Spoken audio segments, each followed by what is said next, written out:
Good evening, everybody, and welcome to the Professional Women's Career Change Success webinar. I'd like to thank you all for being here today, and I'd like to reassure you that if you're a professional woman who's not happy in her current job and is wanting to make a change, but maybe you're not sure how to do it, or you're not feeling very confident about doing it, or you don't even know what your ideal career would be, then you are in the right place. So I am Vari Gordon Preston. I'm a career coach, and I'm being helped today by Beverly, who is also a certified coach. And I would like to share with you that this is actually the first live webinar that I have run, and so I've been feeling some nerves in the run-up to today, and I wanted you to know that for two reasons. Firstly, because in this webinar, and if you work with me on a one-to-one basis, I might ask you sometimes to do things that are outside your comfort zone, that feel a bit nerve-wracking. So I just wanted you to know that I don't ask you to do anything that I don't do myself. And the other reason I wanted to share that with you is that nerves are often just a sign that we're growing, that we're doing something new. And so they can actually be quite a good sign. So I wanted you to be aware of that. It was very powerful. The day that I learned that, I remember it well. So just a couple of technical bits before we get started. Basically, everybody who's on this webinar, apart from myself and Beverly, is on mute. And I'm aiming to make this very interactive, so there will be lots of chances to ask questions and give your thoughts and ideas on things. And doing that is called raising your hand. So if you have joined us on the phone, the way to raise your hand is to press *2. And if you've joined us on the webcast, so you're just using your computer, then you will use the boxes to the left-hand side of your screen. And I think that we are going to be together for around about an hour this evening. Could be slightly less, could be slightly more. We'll see how it goes. So, how can you get the most from this webinar? Well, firstly, I hope that you have paper and pen with you, because you will be wanting to note down your own ideas and thoughts, and you may well want to note down ideas from the other participants in this webinar, and perhaps some of the things that I'm saying as well. So how this is going to work is that I will take you through all the different steps that I go through with my private clients. Now, obviously, when I'm working with them, we're working on a one-to-one basis, and it takes several weeks. And on this webinar, we've got about an hour, so you'll get a bit of an overview of things. But I'm hoping that you will go away from this webinar with some new thinking and some steps and actions that are going to take you towards your ideal career. So basically, when I ask different questions, you can either write down your answer for you to look at and learn from later, or you can share your thoughts by raising your hand. Now, in order to make sure that we all feel comfortable sharing, we need to keep everything this evening confidential. So Beverly and I are both certified coaches, so we already know to keep everything anybody says, whether it's in a webinar or a one-to-one session, we'll automatically keep that confidential. And I'd just like to ask that everybody on this webinar does the same. Because if we feel like this is a safe place in which to share, we're going to learn so much from each other. And not only that, but if it feels a little bit scary to share, then you're going to learn that doing something scary, that you can do it. You can do it, you can do it well, and you can get some great feedback and learning and move forward from it. So, before we start to dive in, I'd just like to ask if anyone has any questions about what's going to be happening on this webinar, or if you'd like to request that certain career-related issues get covered. So you can raise your hand. So that was *6 if you're on the phone, and using the boxes on the left-hand side of your screen if you're using your computer for this webinar. So you go ahead and feel free to do that just now. And Beverly, it will be over to you to let us know what contributions are coming in. So I'm just going to go quiet for a moment while we wait and see what comes in.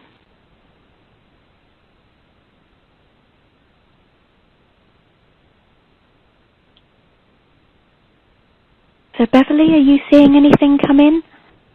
No, there's no questions yet. Okay, right. In that case, we're going to dive in, and feel free to ask your questions at any point.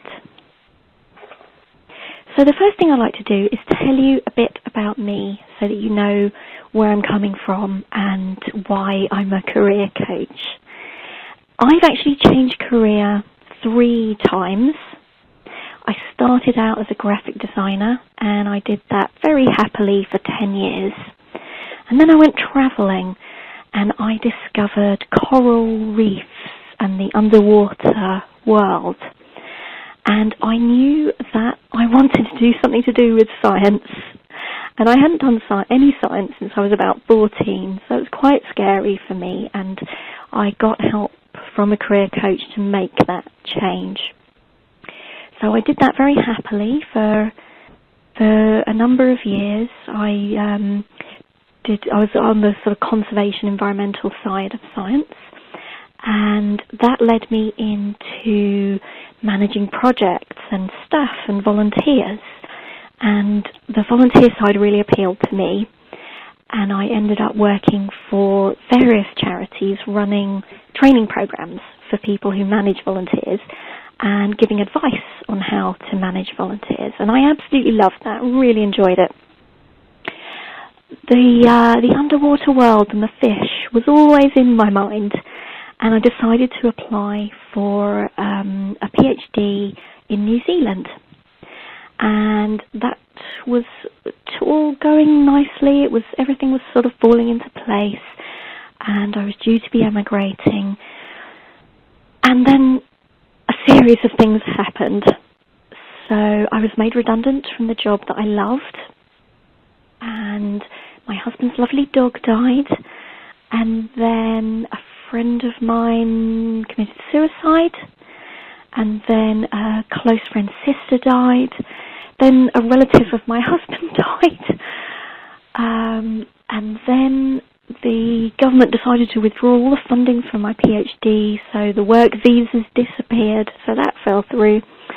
And then my beloved cat died, and my cats are like my children, so that was huge. And all these different bereavements and griefs had happened in about 9 months. So when this final one happened, I just basically fell apart, really. I felt suicidal for several weeks, and even when that feeling thankfully passed, I was actually spending a big chunk of each day just crying. I mean, I couldn't do everyday things like going to work, forget that. It just wasn't possible to go to work.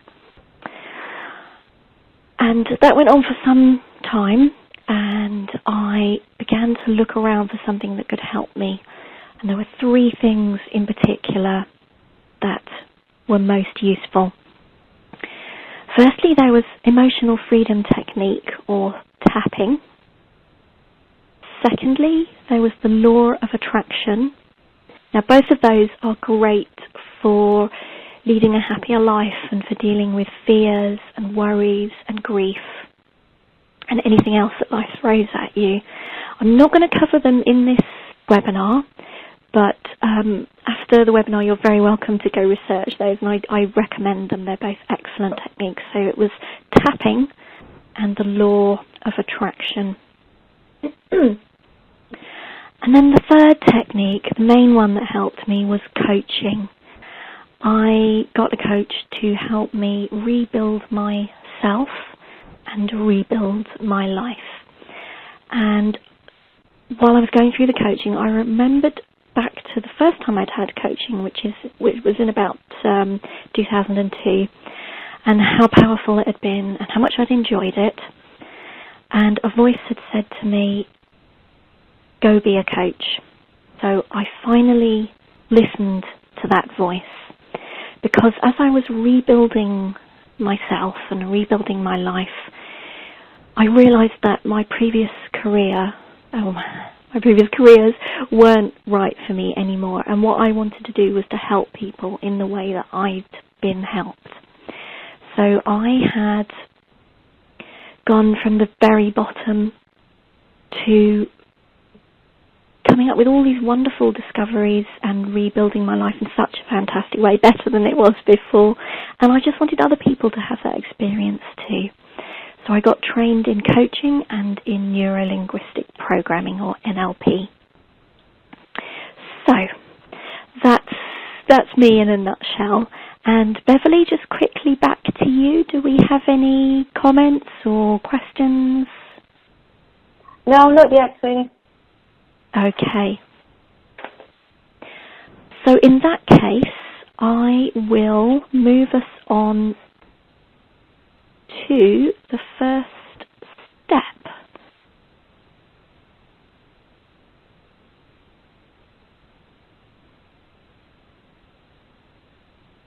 Now I'm trying to move the slides on as well, so I'm hoping that what you can see in front of you matches what I'm about to say. So the first step will be that I'm going to ask you some questions, and knowing the answers to these questions can result in you never being miserable at work again. So how would that feel? So the first question is to ask you, what is leaving you miserable in your current career or job? So you are welcome to just make some notes for yourself, or you're also welcome to share. So if you're on the phone, that's *2, and if you're using your computer, you just use the boxes towards the left of the screen. So just to go into that question a little bit more while we wait to see if people would like to share with us, when I say what's leaving you miserable in your current career or job, different things could come up for people. So for instance, it might be the actual tasks that you're doing. It could be the organisational culture. So perhaps you're a very innovative person, and where you're working now, they like the tried and trusted methods. They don't really feel comfortable trying anything new, and so that doesn't work for you. Or maybe there's lots of criticism and you don't get praise for all the great stuff that you're doing. So just have a think about that. What in the organisational culture is not working for you? And it may actually be things are around the job as opposed to the job itself. So perhaps it's the length of your commute, or your working hours. Perhaps when you started you were happy to do full-time, and now things in your life have changed. Maybe you've got a family, or there's other things you want to pursue, and actually you really want to be working part-time. Or perhaps the job is affecting the other areas of your life, like health, relationships, etc. So just have a bit of a think about that and start to write down what you think's not working for you.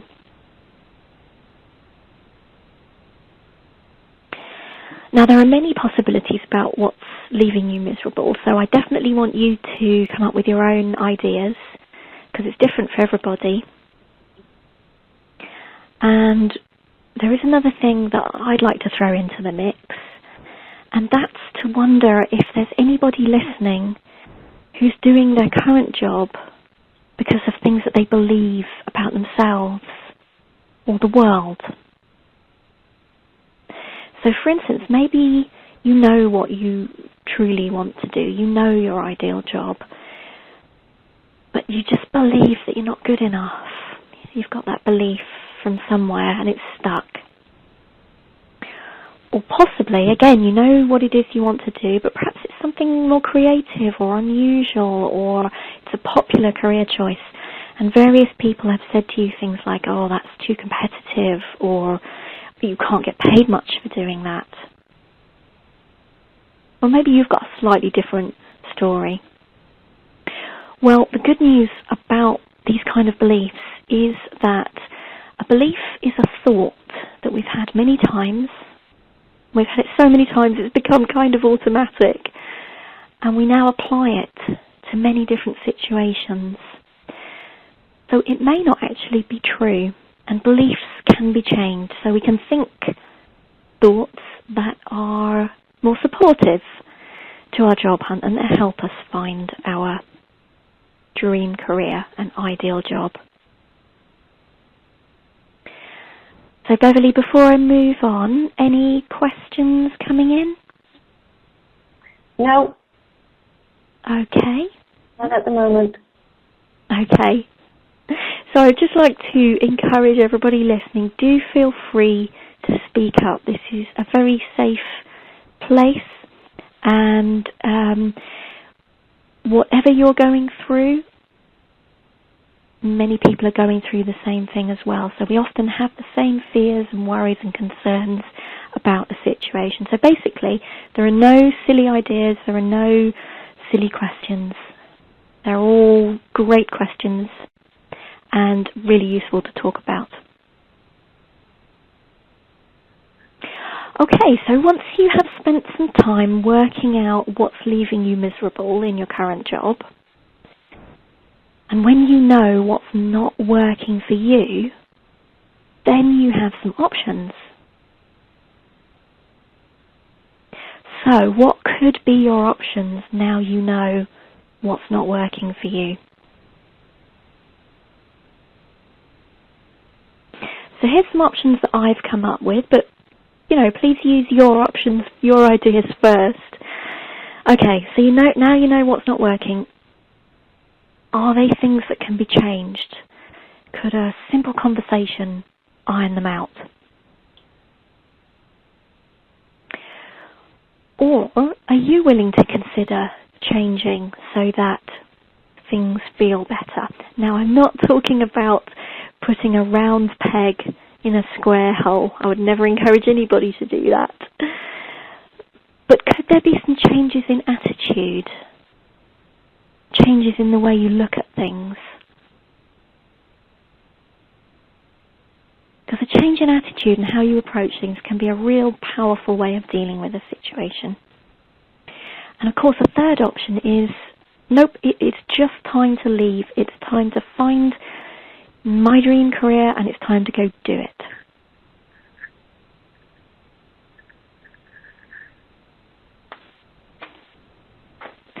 So now I'm going to move us on to the second step. And the questions that I'm asking here and the activities that I get my private clients to do are all about ensuring that you discover which jobs you'll enjoy and which organisations you'll be happy at. So basically we're going to create a profile of you and of your ideal employer. And when you put those two things together, you've got a powerful tool for knowing where to look for your ideal jobs. So my first question to you is, what activities or tasks make you come alive? What types of people make you come alive?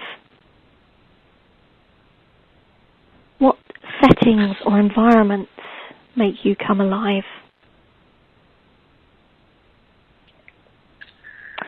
Now, for some people, it's really easy to answer these questions. For other people, it's a bit harder. Some people answer them and then go away and think about it and actually realize that may have been true a few years ago, but it's not really true now. So wherever you might fall in that, I would actually encourage you to go away from this at the end of this webinar and dig a bit deeper. And the reason for digging deeper is that our preferences are often overlaid by other people's. So it could come from parents or other family members, from teachers, from the media. There are all sorts of sources, and often people mean really well. They often mean to keep us out of danger, keep us safe. The problem is that their thoughts are based on their lives and their experiences, and I think we all know that all of us are different and the world changes. So what may have been absolutely true a while ago may not be true today, and it may not be true for you. So here are some activities that you can do to get in touch with what you truly want from your career and what truly makes you come alive. So the first suggestion is meditation. And I have found that 2 minutes a day can make a difference. So if you've never meditated before, feel free to start with 5 seconds and work up to 2 minutes. But even just 2 minutes can make a real difference. And there's lots of instructions and tutorials online to find out how to do it. And there's a great website called Just a Minute that has some recorded meditations. The second technique I would encourage you to use is creating a vision board. So that's where you collect images and words and phrases that reflect what makes an ideal career for you. Now, don't worry about how it looks to anybody else, because it's not aimed at anybody else. It's purely for you. So you can get pictures from magazines or from the internet and stick them onto a corkboard. And I really do encourage you to create a physical one. I know there's lots of ways to do this online now or on your phone, and those are great. It's just that a physical one on the wall, somewhere you'll see it every day, is even more effective. And if vision boards are new to you, again, there's lots of instructions online. So a third technique is visualization. And if you've not done that before, it's quite simple. It's a bit like daydreaming, except you actively decide what you're going to daydream about. So you can visualize you're in your ideal job. Where are you? What are you doing? Who's with you? How are you feeling? Another great method is getting to understand the dreams you have at night when you're sleeping.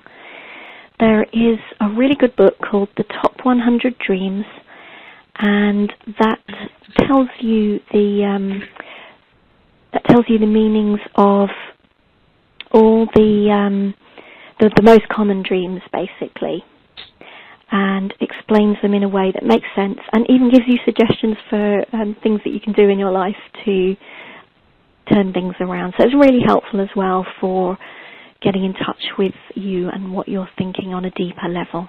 And daydreams, you can pay attention to your daydreams. So that's 5 methods for helping you answer these questions on a deeper level. What activities, people and settings make you come alive? So Beverly, I'm just going to check back in with you. Do we have any comments or questions coming in? No, not at the moment, but I have one, if that's okay. Oh, that's fantastic. Go ahead. Yeah.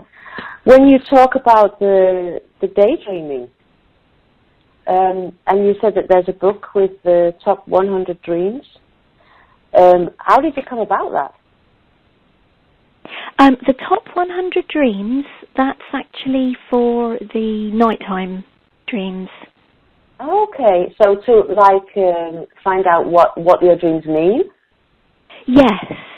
Yeah. So for instance, I think dreaming of flying is quite a common dream that many of us have, and interestingly, dreaming about your teeth crumbling, that's another common one. Oh, my. So I just happened to see that in a bookshop one day, and I was drawn to it, and it's a very good book, and it really does help you get in touch with what's going on in the bits of you and your heart and your mind that may not be instantly accessible. Okay, great. Thank you. My pleasure. That's what I'm here for. So thank you for that question. So my next question to everybody is, what skills and talents do you love using?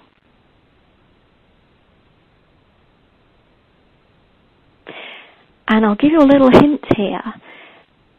It's not necessarily the skills that other people value in you. It's all about what you love doing. So if I can give you a quick example, there's a woman that I'm working with, and one of the glowing bits of feedback that she gets from her manager is that she's very good at keeping track of the details on a project, and that they really value her for that, and it's been incredibly helpful. And she's, a really valued member of the team because of this. Now, obviously it's nice to get great feedback, but the irony is that this woman is actually, within herself, she's not actually a detail person. She's a big picture person. That's what inspires her. She loves starting things. She loves creative thinking. She doesn't really want to worry about the nuts and the bolts and the pennies or the cents. So every time she gets this feedback that's meant to be encouraging, it just reminds her that she's not in her ideal job. So when you're thinking about what skills and talents you love using, it's all about what you think. It's got nothing to do with what anybody else thinks.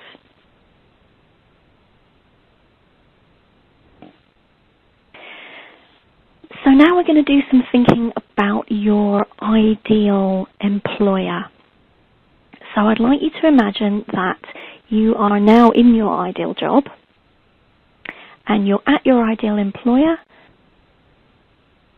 What are the things that they really care about, whether it's your manager or whether it's the organisation as a whole? What's really important to them? So for some organisations, it's about hitting monthly targets. For others, it's about taking real good care of staff. For another organisation, it might be about being number one in customer service. And for another organisation, it could be about saving the planet. So your ideal employer, what's really important to them?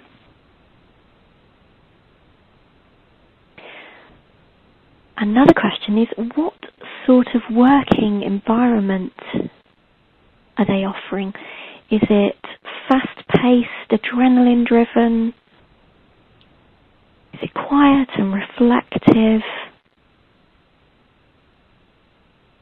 Another really important question that will help you make a really good fit with an organisation is, what's the organisational culture? So let me give you an example of what I mean by that. I was listening to a radio show the other day, and there was a manager from a coffee shop talking. It's one of these big chain coffee shops. And he was saying that he loves to encourage the staff in his particular shop to try new things. And he doesn't care if the things work out in the way that was expected, or if there's an entirely different result, or if things, quote marks, go wrong. He says that whatever happens, everybody's learned.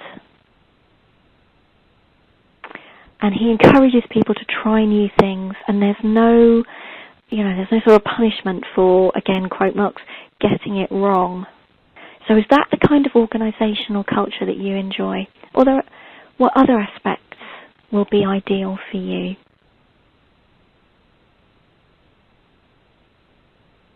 And another good question to make sure that you fit with to make sure that you and your manager are a good fit, is to think about what's your ideal management style. So I'm talking now about the person who's managing you rather than the way you might be managing.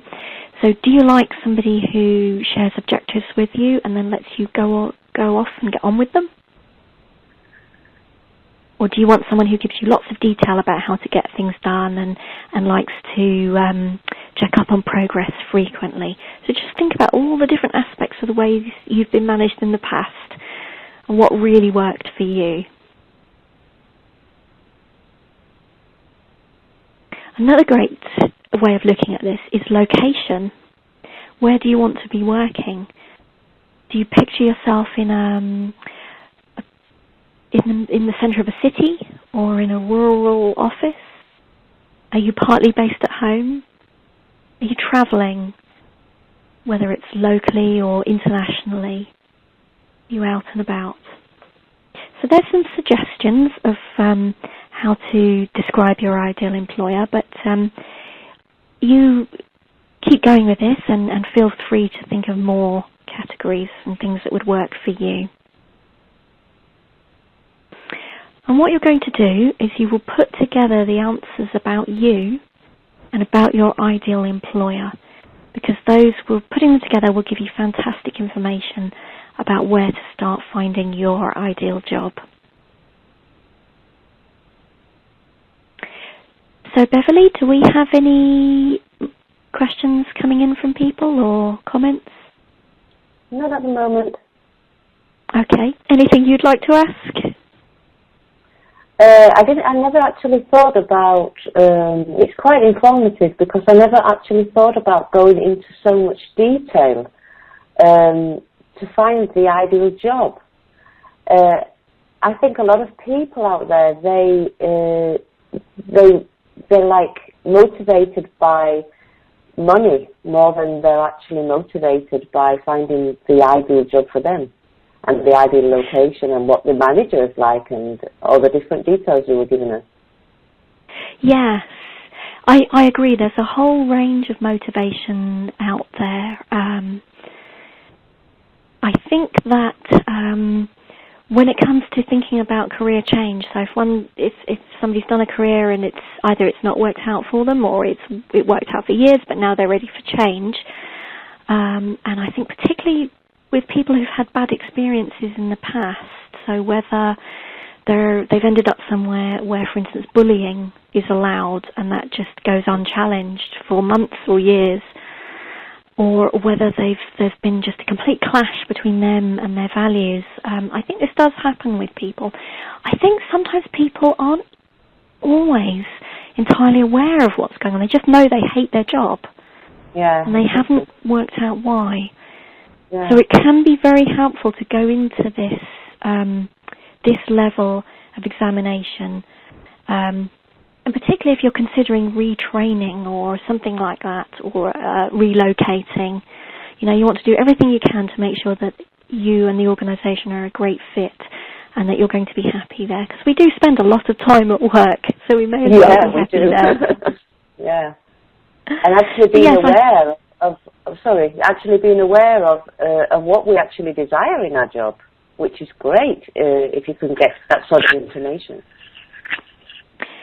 It is, yes, I agree. And I'm going to talk a bit later about how this level of thinking about things can actually put you ahead of the game. Mm-hmm. Awesome. So thank you. that was great feedback. I appreciate that. So in this next step, the questions that I'm going to ask you are all about how you can make the most of your experience for good money. Because there can be worries with career change about how that's going to impact the income side of it. So, the first question I'd like to ask you is, what are your worries about what might happen when you change career? And if something popped up as you heard that and you thought, oh no, that's too silly, go for it.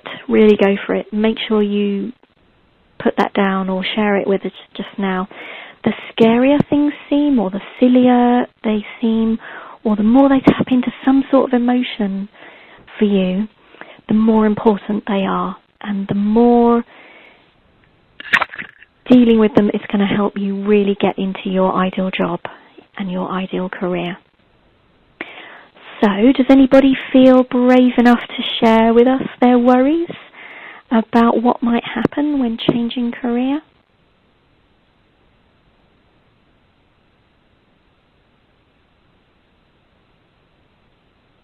We have a quiet bunch today. And that's fantastic. It's wonderful that we have so many different types of people in the world. People who love to speak up and be heard, and people who like to sit back and observe and think about things. Okay, so in that case, I will jump in with some of the common ones that I hear about from people. And obviously, as we go through, if you feel minded to share, please do. I'm actually just going to have a sip of water. Bear with me.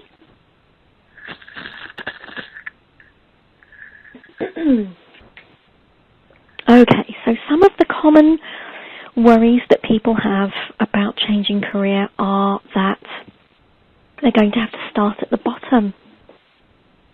You know, they're used to a certain level of tasks and respect and perhaps nice perks, and that's all going to go. So that's one of the worries.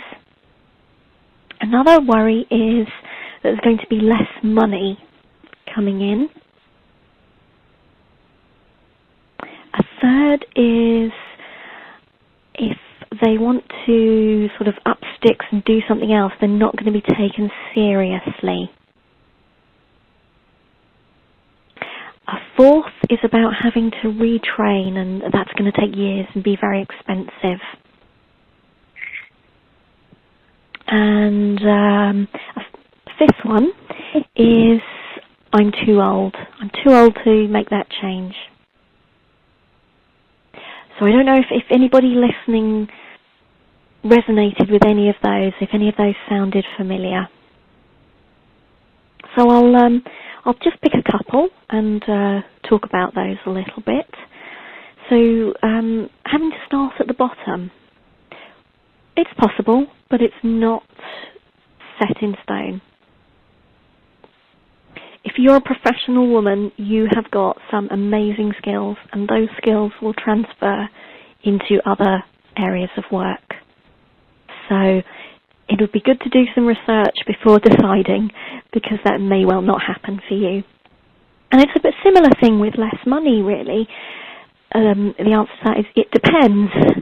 If you've got, for instance, a senior partner in a corporate law firm, and they want to change and do very hands-on childcare work, it's very likely that they're going to have a salary drop. But what if it's somebody going the other way, going from childcare into the legal field? It's likely that their income's going to go up. So again, do some research, and we're going to talk about how to maximise the experience and skills you do have. Now, as for not being taken seriously, career change is very, very common these days, whether it's intentional or accidental. Lots of people do it. Having to retrain. So to some extent that depends. There may be certain things, I think probably the law and healthcare spring immediately to mind, where training will be needed, training of some sort likely to be needed. But again, do some research, because I don't know. I don't know your situation, I don't know your existing skills, so you need to find out for your particular situation.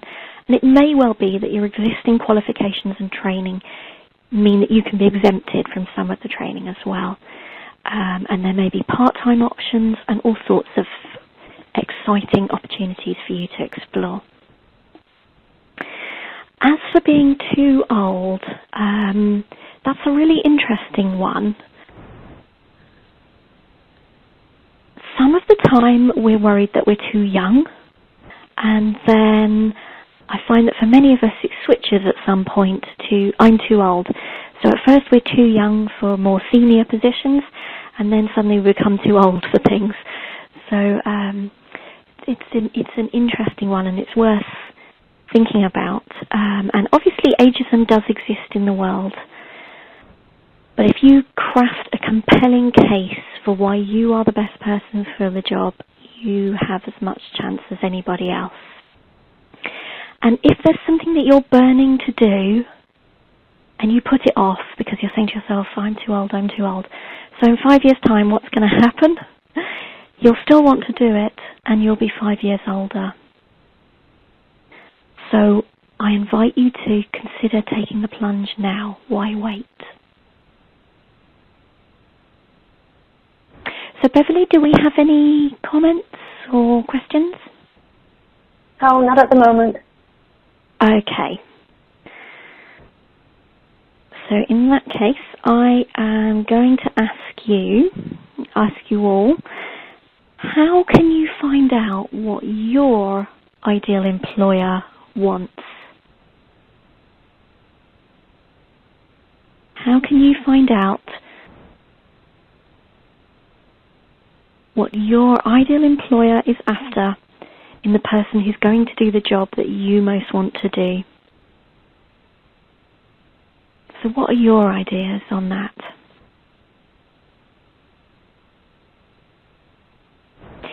And it's important that you go with your ideas because they're going to fit your ideal employer and your own style of doing things as well. So note some of those down first, and then here are some of my ideas.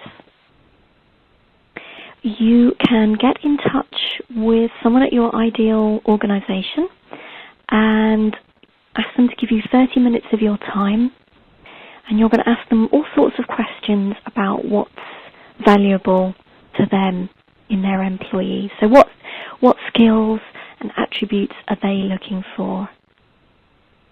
What kinds of issues do they have to deal with again and again, and so that you can learn how you can be different? There's also work shadowing, so that's where you spend some time, perhaps it's a day or a week, with somebody who's in a role similar to what you're interested in, and you actually observe them on a daily basis so you can get to see what they do, how they interact with people, what the pressures are, and what the upsides are. There's also volunteering or going for an internship. Volunteering can be a much smaller time commitment than being an intern, so you don't have to give up your job to do some volunteering.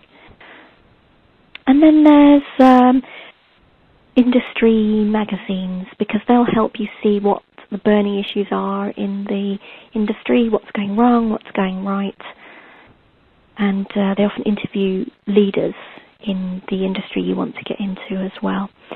And similar to that is LinkedIn groups, where you can see discussions between people in your dream job to see what they're looking for and the challenges that they're facing.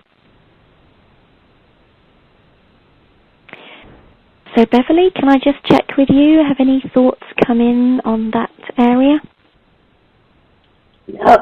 Sorry. No, not at the moment. Okay, not to worry. So now I'd like you to imagine for a moment that you have done different types of research, your own ideas, and picking from mine if they feel useful, and you now know what your ideal employer wants from a person who's going to do your dream job. So how can you create a great resume or CV or application? So if you have ideas on that already, that would be great. Feel free to share them, or of course feel free to be writing them down. So one of the ways to do that, to write a great resume that's going to persuade employers that you can do what they're after. It's called a functional resume or a functional CV. So most people tend to take a chronological approach, and that just means you start with your current job or your last job and you work backwards. And you talk about what your job title was and what you did in that role. Now, the functional CV or resume takes a different approach. Now, it can require a bit more brain power, but it is really worth it. It really does pay off. So what you're going to do is you will look at your employment history, your volunteering history, your general life history in a different way, and you will pull out the skills and experiences and learning points that are most relevant to your ideal job, which is why the step before this was to find out what your ideal employer is looking for. So now when you write your resume or your CV or your application, because you can use this approach with job applications as well, you're going to let them know straight away. You're going to grab their attention really quickly by answering what they're after before they've even asked it. So you're not going to waffle on about, well, first I did this and then I did this. It's all about what the value that you have created, the results that you've made in a way that's relevant to the job that you want to do. So, for instance, let me give you an example. So let's say there is a mum on the call and she wants to be a project manager. So project managers, they manage people, they manage budgets, they manage the different tasks that get done, and they set the order that they need to get done in, and they need to make sure everything gets done in time as well. So if we think about a mum for a moment, so she has to make sure that all the kids are in the right place at the right time, whether it's getting to school or whether it's going to their activities. She is managing a household budget, and she's also got 1,000,001 tasks to do. So she needs to make sure if the football kit is needed on the Wednesday, there's no point washing it on the Thursday. So that's a bit, it's a bit of a sort of exaggerated, silly example, but I think it will get the point over to you that you can make any life experience that you've had, you can draw out the relevant skills for your new area. So that's called a functional resume or CV, and there's absolutely loads of information about it online if you want to know more.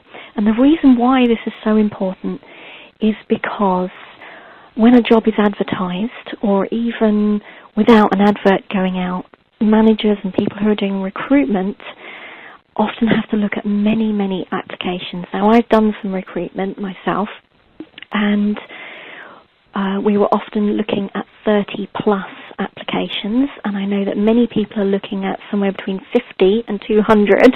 So if you've got to get through 200 applications, just put yourself in that person's shoes for a moment.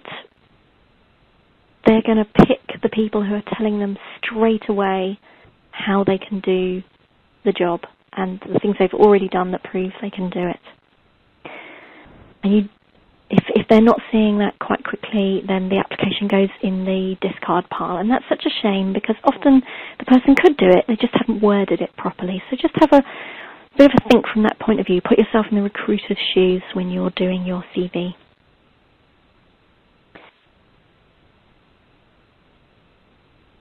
So Beverly, I just want to check with you. Have we had any thoughts or questions come in?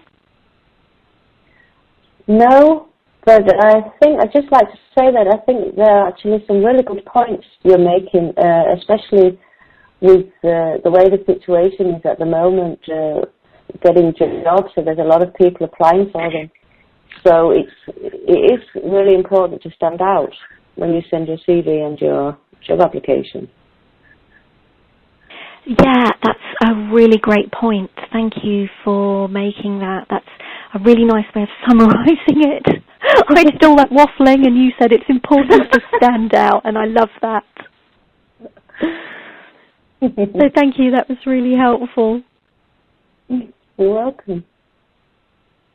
And what you've said really ties in with something that I was going to mention next, which is something for everybody to think about, which is that career changers who have the right attitude are more focused than regular applicants.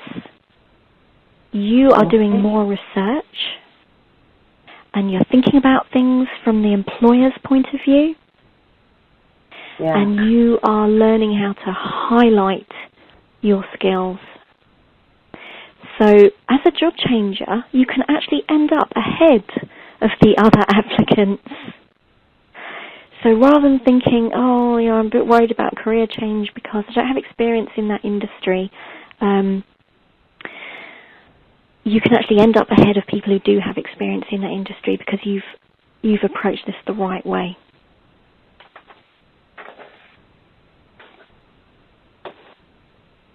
So the next step, the questions that I'm going to ask you about are going to result in you reducing your job finding time.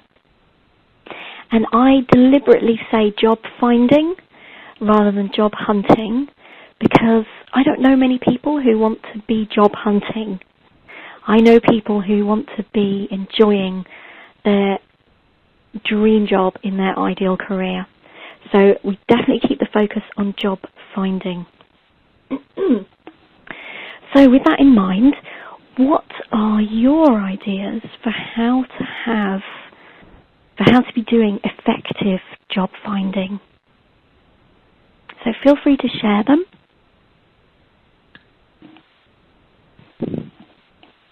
While we wait for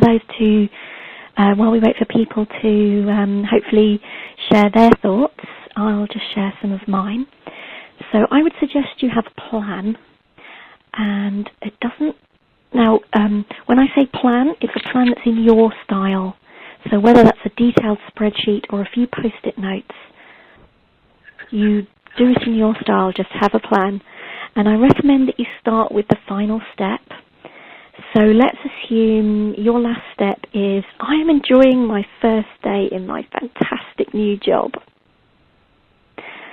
And step before that, maybe that was, I sent a thank you card to the person who interviewed me. And the step before that is, I did a great interview in which I showed people all the fantastic skills that I have that will mean I'll be great at this job. And you just work backwards, you keep working backwards to today, and you fill in the blanks in between. And it can be very helpful to get some feedback from somebody on that plan. So maybe it's somebody who's already doing your ideal job, or somebody who works for your ideal employer. Maybe it's a career coach. Just have a think about who could give you good feedback on that. And I also encourage you to get someone who will help you stick to the plan. I bet there's people on this call who know somebody who started a novel but hasn't finished it, or who have started an exercise program, and 3 or 4 weeks later it just falls by the wayside. So get some help with sticking to your plan. Now perhaps that's a like-minded friend who's also job hunting. And I would also make sure that you're using the most effective methods. So we're going to talk about, a bit about that in the next step. So my next question to you is, how can you surround yourself with people who will support your job find and support you? So do you have ideas on that you'd like to share?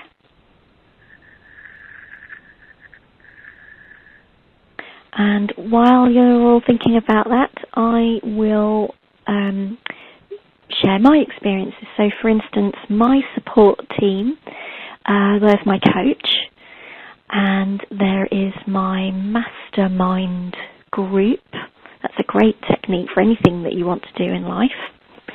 And I would also include the lady who gives me massages, because they recharge me, help me feel good again. So you can include anybody in your support team. It could be a positive friend, it could be a career coach, it could be friends and family if they've got the right attitude and are helpful. Beverly, have any thoughts on this topic come in? No, sorry. Not yet. Okay. Could I put you on the spot and ask you if you have a support team and who's in it? Yes, I do. I have a marketing coach, and I also have a friend. Well, I have quite a lot of coach friends and people that work in personal development that I collaborate with on a daily basis through social media. Where we help each other with different questions, and if we're stuck on some technical stuff, or if we're going through something that we desire some answers for. I'm also a member of a mastermind group like yourself. And I also, as I work with energy healing, I also make sure that I receive energy healing. Fantastic. So you are topping yourself up so that you are able to give to others. Yeah, exactly, and it's very important. And I think even no matter what line of work you're in, it's essential that you feel good about yourself and within yourself. Oh, I couldn't agree more. That's wonderful. And I think especially as women, we're often in several different caring roles of one type or another. So it's even more important that we are getting some support and help ourselves. Yeah, exactly.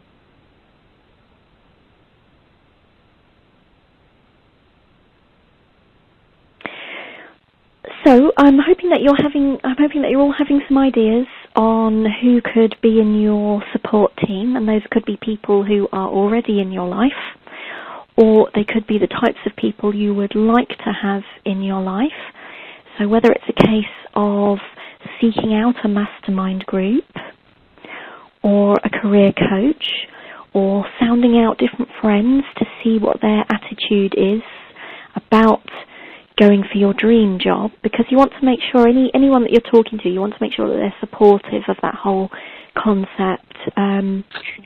You definitely don't want to be talking to somebody who's saying things like, when you tell them how excited you are about going for your dream job, I'll just ask you to consider what's going to be the impact on you if they turn around and say something like, oh no, you'd better play it safe and get an admin job, or oh, you can't make money doing that. No, that's way too much. No, go and work in an insurance firm. So, I mean, maybe insurance is your dream job, and that's great. But just have a think about the right kind of people to be in your support team. So a career coach, a like-minded friend, a mastermind group.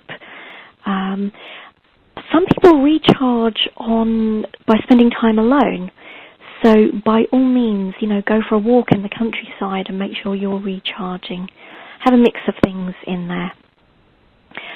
And I would also just ask you to be a bit aware of the media that you are allowing into your brain, because if every time you pick up your favourite newspaper, you're getting messages about there's a terrible recession and it's so hard to find a job, again, I'd just like you to consider for a moment what impact that could have on you. And while I know there are people out there who are really struggling, and I completely feel for them, there are also people out there every day who are getting their dream job. So by all means, be supportive of the people who are dealing with difficult things, but just remember to also spend time with and read about people who are succeeding. Okay, so the next step is about getting hired fast, because employers feel good about you, even if you've not worked in their industry before. Now, one of the most common methods in a job hunt is to look at jobs that are being advertised on the internet. Various different ways of doing that. That's one of the most common methods of doing it. Unfortunately, it's one of the least effective ways of doing it. So I'd like to invite you to consider the idea that you don't have to wait for job adverts to come up. Once you know your ideal employer, you can actually start contacting them. So with that in mind, what are your ideas for steps that you can take to get an appointment with someone who can hire you for your dream job? I'm just going to reword that slightly because that was quite a long question. What can you be doing to get an appointment with someone who can hire you into your dream job?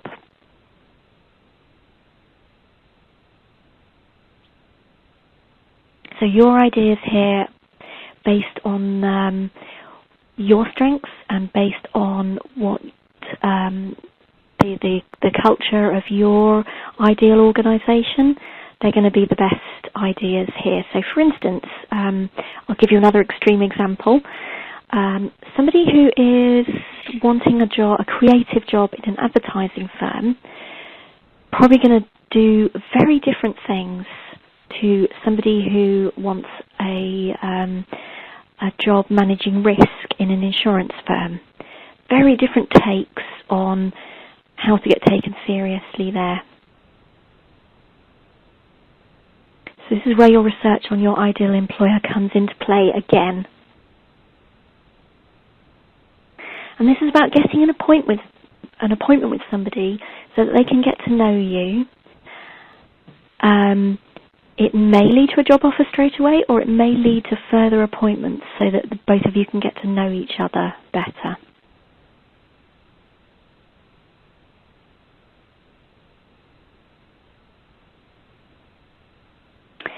And then when you do get an interview, again, thinking about how you can best present yourself and how you can highlight your relevant transferable skills and why you are, well, to use Beverly's phrase, how you can stand out. So you want to stand out in the right way, in a way that's appropriate, but you also want to stand out and be the one that they can't wait to have working for them.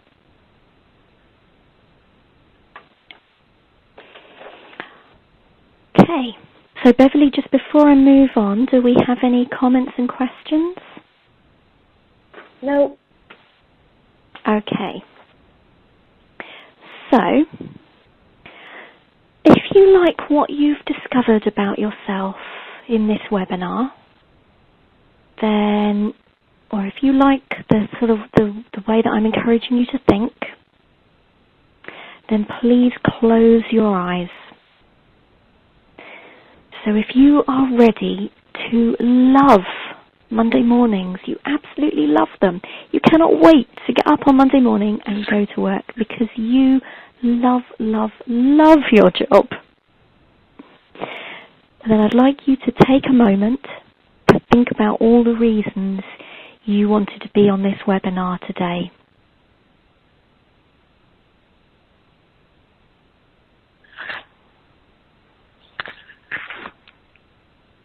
And I'd like you to remember why your current job isn't working for you.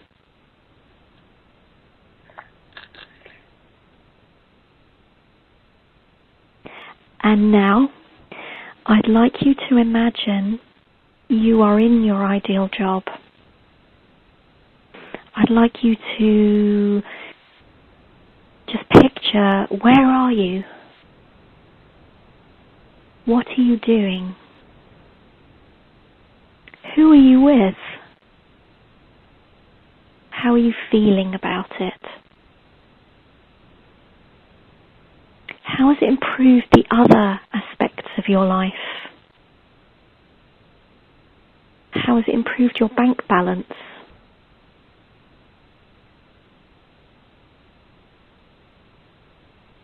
So I have lots of ideas and techniques that can help you make all of that a reality.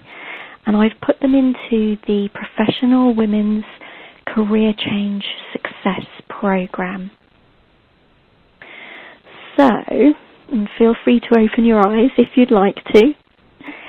If you want to get personalised support to get you into your ideal job, then email me at coachvari@gmx.com, and that address is on your screen at the moment.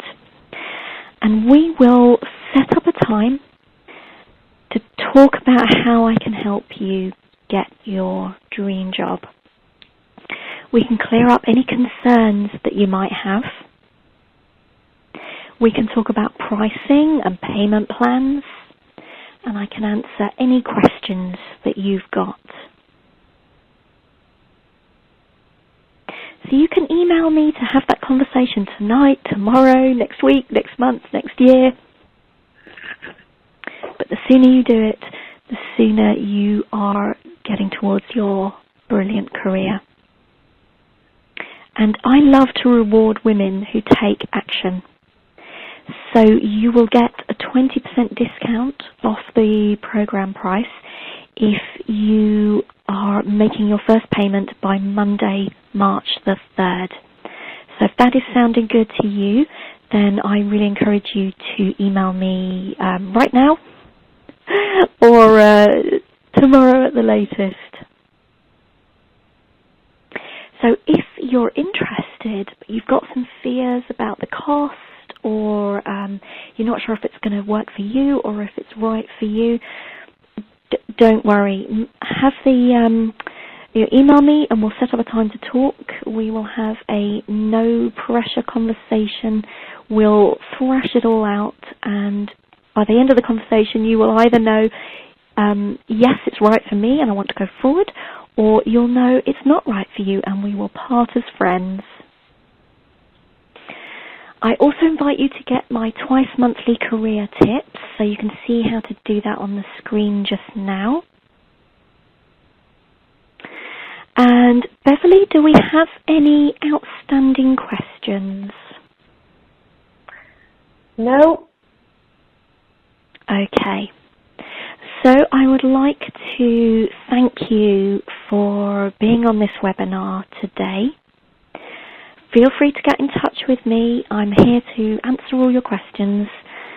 And I do hope you enjoy the rest of your day. So thanks again and goodbye.